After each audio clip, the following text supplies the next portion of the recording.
ভারতের বাজারে রিয়েলমি নতুন একটি মোবাইল ফোন লঞ্চ হলো, যার model Realme Narzo 30A। Mobile ফোনটি ভারতের বাজারে 8,999 রুপিতে পাওয়া যাচ্ছে।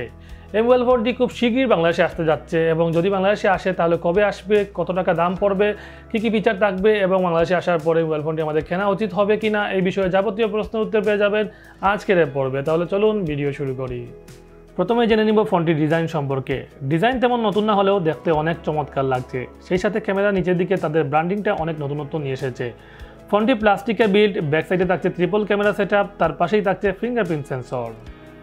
ফোনটি ডান দিকে পাওয়ার ও ভলিউম বাটন, বাম দিকে সিম স্টেজ, যেখানে দুটি সিমের পাশাপাশি একটি মেমোরি কার্ড ইউজ করতে পারবেন।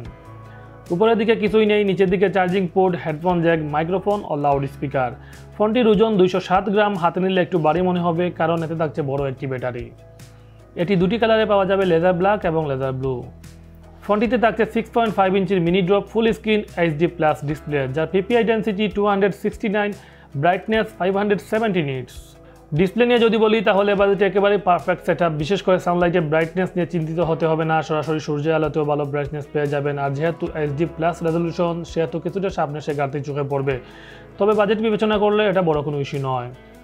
ফোনটি ব্যাক সাইডে পেয়ে যাবেন ট্রিপল ক্যামেরা সেটআপ, যার প্রাইমারিতে 13 মেগাপিক্সেল, সেকেন্ডারিতে পোর্ট্রেট লেন্স, থার্ডে থাকছে PDF লেন্স।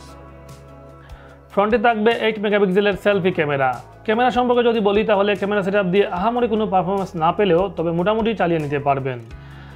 অলরাইট, এবার জানবো চিপসেট সম্পর্কে। এতে থাকছে MediaTek Helio G85 প্রসেসর, যা 12 ন্যানোমিটার আর্কিটেকচারে নির্মিত, যার ম্যাক্সিমাম ক্লক স্পিড 2.0 GHz, আর জিপিইউ হিসেবে থাকছে Mali G52।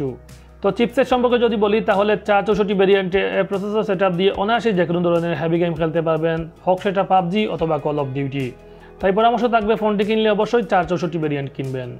ফোনটি পাওয়ার করবে 6000 mAh ব্যাটারির সাথে থাকবে 18 ওয়াটের ফাস্ট চার্জার। এই চার্জার দিয়ে ফুল চার্জ করতে প্রায় 3 ঘন্টা সময় লাগবে। এখন প্রশ্ন হলো, এই ফোনটি বাংলাদেশে কবে আসবে এবং বাংলাদেশে আসলে ফোনটি কেনা উচিত হবে কিনা। এই ফোনটি বাংলাদেশে এপ্রিল থেকে মের মধ্যে আসবে, এবং যদি বাংলাদেশে আসে তাহলে অনায়াসই ফোনটি কিনতে পারেন। এই ফোনটির প্রাইস বাংলাদেশে আসলে 14 থেকে 15,000 টাকার মধ্যে পড়বে। আর যদি আনঅফিসিয়াল কিনতে চান তাহলে যে কোনো সময় এই ফোনটি পেয়ে যাবেন, আর যদি অফিসিয়ালভাবে কিনতে চান তাহলে অবশ্যই 2-1 মাস অপেক্ষা করতে হবে। আর মোবাইল সম্পর্কে নতুন করে বলার কিছু নেই, মোবাইল ফোনটি যথেষ্ট ভালো মনে হয়েছে আমার কাছে, এবং এর ফিচার, এর স্পেসিফিকেশন সব কিছু দেখে মনে হলো মোবাইল ফোনটি একেবারে পারফেক্ট সেটআপ হবে আমাদের জন্য।